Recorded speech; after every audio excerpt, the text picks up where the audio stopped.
दिन के साए अभी पूरी तरह फैले नहीं थे। सूरज नीम गरम किरणों के साथ घरों की दीवारों पर चमक रहा था।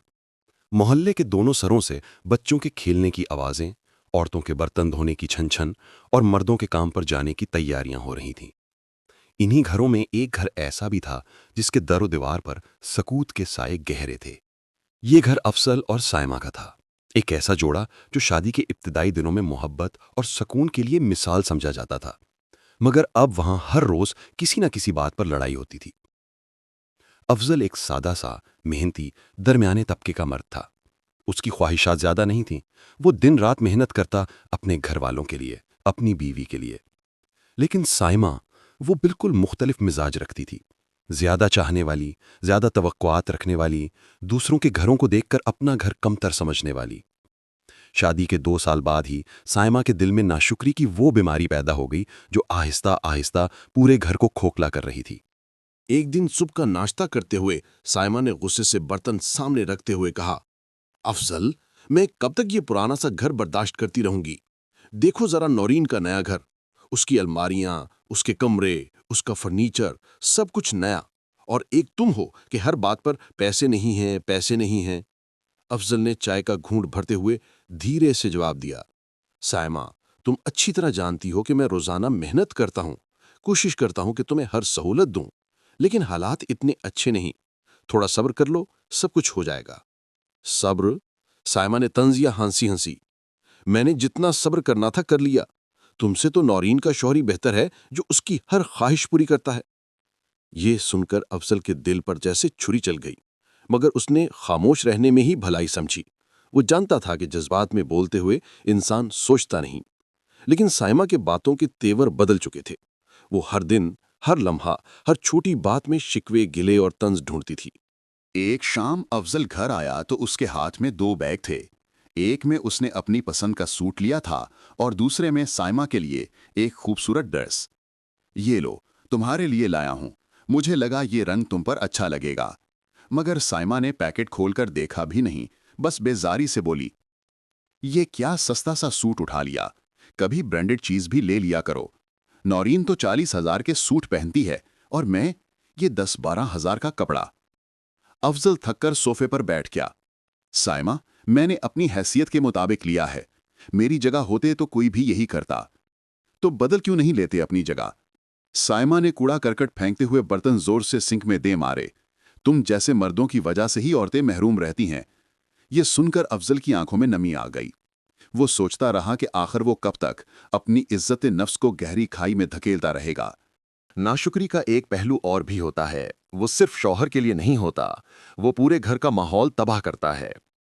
एक दिन अफजल की माँ आई, बूढ़ी, कमजोर, मगर बेटे के घर इस मोहब्बत के साथ आई जैसे माँ हमेशा आती है। मगर साइमा ने उनकी तौहीन में कोई कसर न छोड़ी।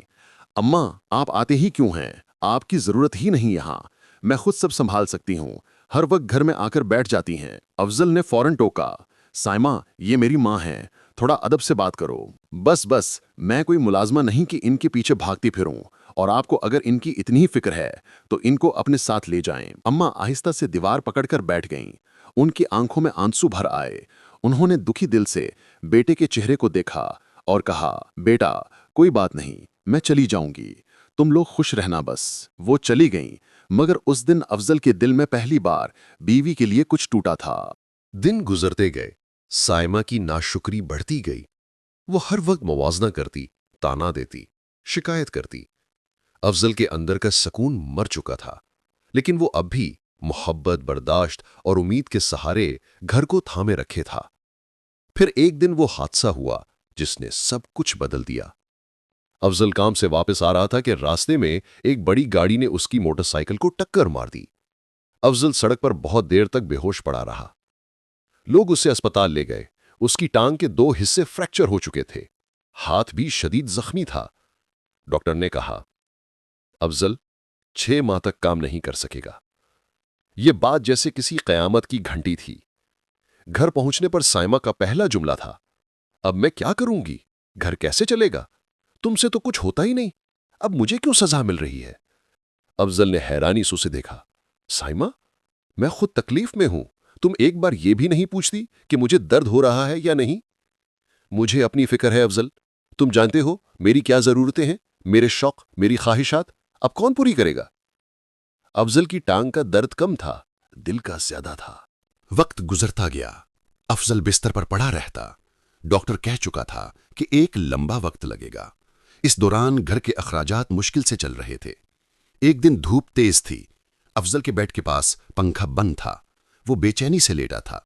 साइमा, जरा पंखा चला दो। मैं मसरूफ हूं। वो फोन में उस वक्त अपनी सहेलियों के साथ नई ज्वेलरी की तस्वीर देख रही थी। साइमा, मैं दर्द में हूं। अफजल, मैं मुलाजमा लगी, तुम्हें कुछ चाहिए तो मां को बुला लो। अफजल के आंसू तकिए में जज्ब हो गए। साइमा को उसकी तड़प भी नापसंद लगती थी। फिर वो दिन आया जब साइमा का दिल मजीद सख्त हो गया। उसने अपने वालिदैन के घर जाने के लिए सामान पैक किया। साइमा, तुम कहाँ जा रही हो? अपने अम्मी के घर। मैं यहां तुम्हारी नर्स बनकर नहीं रह सकती। जब ठीक हो जाना तो बता देना। लेकिन मैं तो चल भी नहीं सकता। तो क्या हुआ, पड़े रहो, मुझे अपनी जिंदगी भी गुजारनी है। वो दरवाजा जोर से बंद करके चली गई। वो 6 हफ्ते वहां रही। न एक फोन किया, न एक हाल पूछा। मोहल्ले की एक बूढ़ी खाला अफजल के घर अक्सर आती रहती। वो उसके लिए खाना बनाकर लाती, वही उसके जख्मों पर मरहम भी रखती, पानी भी पिलाती। एक दिन उन्होंने गहरी सांस ली और कहा, बेटा, अल्लाह ने इंसान को जो देता है उस पर शुक्र करने का हुक्म भी देता है। जो औरत अपने शौहर की नेमत की नाकदरी करती है वो आखिरकार सब कुछ खो बैठती है। तुम सब्र करो, तुम्हारा रब तुम्हारे साथ है। अफसल खामोश था, लेकिन उसकी आंखों में शुक्रगुजारी थी। उधर साइमा के घर भी हालात बदलने लगे थे। पहले तो सहेलियां बड़ी तारीफें करतीं, नई चीज़ों की बातें होतीं, लेकिन आहिस्ता आहिस्ता उसकी हकीकत सामने आने लगी। उसके वालिदैन ने कहा, बेटा, ये तरीका ठीक नहीं, शोहर को इस हालत में छोड़ाना अच्छी बात नहीं। उसकी सहेली ने कहा, तुम तो बहुत खुशकिस्मत हो कि अफजल जैसा शोहर मिला है, ऐसे वफादार कहाँ मिलते हैं। एक अजीज ने कहा, अगर शोहर बीमार होकर छोड़ दिया जाए तो कल तुम्हें कौन संभालेगा। साइमा को पहले गुस्सा आया, फिर परेशानी, फिर एहसास। वो आहिस्ता आहिस्ता खौफ में मुब्तला होने लगी। अगर अफजल ने मुझे कबूल न किया तो, अगर उसने मुझे छोड़ दिया तो, अगर किसी दिन वो मर ही गया और मैं उस वक्त उसके पास ना थी। एक रात जमीर की चोट इस कदर बढ़ी कि वो रोते हुए घर वापस आई। घर की घंटी बजाई, दरवाजा खुला। अफजल व्हीलचेयर पर बैठा था। पीला चेहरा, कमजोर जिस्म, मगर आंखों में सुकून था। अफजल, मैं आ गई हूं, मुझे माफ कर दो, मुझसे गलती हुई, मैं तुम्हें छोड़कर नहीं जाना चाहती थी। मुझे अपनी गलती का एहसास हो गया है, मैं तुम्हारी खिदमत करूंगी। अफजल ने धीरे से कहा, साइमा, मैंने तुम्हें पहले भी बताया था कि रिश्ते मोहब्बत और कुर्बानी से चलते हैं, तकाबुल और नाशुक्री से नहीं। तुम्हारे जाने के बाद मैंने बहुत सोचा। साइमा ने रो कर कहा, मैं सब ठीक कर दूंगी, मुझे मौका दो। अफजल ने आंखें नीची कर ली। साइमा, मैं तुम्हें इल्ज़ाम नहीं देता, मगर मेरी माँ, महल्ले वाले, यहाँ तक कि डॉक्टर भी कहते हैं कि मुझे मुकम्मल आराम चाहिए, ज़हनी सुकून चाहिए, और मुझे नहीं मालूम कि तुम कभी मुझे वो सुकून दे सकोगी या नहीं। साइमा कांप गई। अफजल, प्लीज़ ऐसा मत कहो। तभी खाला अंदर आईं। बेटी, इंसान दिल पर लगने वाले जख्म भी देखता है, वो ठीक होने में वक्त लेते हैं।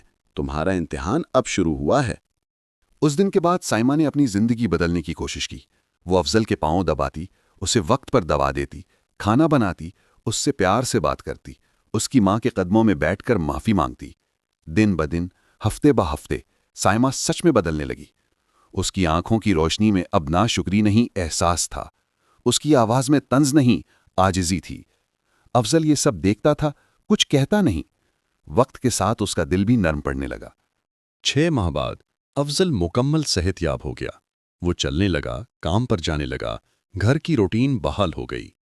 एक दिन शाम के वक्त वो साइमा के पास बैठा और कहा, साइमा, मैंने तुम्हें मुआफ कर दिया है, लेकिन याद रखो, नाशुक्री इंसान को तबाह करती है। जो नेमत तुम्हारे पास हो उसकी कदर करो, नहीं तो वो छिन जाती है। साइमा की आंखों से आंसू बह निकले। मैंने इस एक हादसे से सीखा कि शौहर की कदर करना अल्लाह की नेमत है। मैं अब कभी नाशुक्री नहीं करूंगी। अफजल ने मुस्कुराकर उसका हाथ थाम लिया। इंसान गलती करता है, मगर अल्लाह की रहमत से अगर तौबा सच्ची हो तो सब ठीक हो जाता है। और यूं वो घर जो नाशुक्री से बर्बाद हो रहा था, शुक्रगुजारी से दोबारा आबाद होने लगा। नाशुक्री सिर्फ रिज़्क को नहीं, रिश्तों को भी खा जाती है। शुक्र इंसान को रब के करीब भी करता है और इंसानों के दिलों में जगह भी देता है।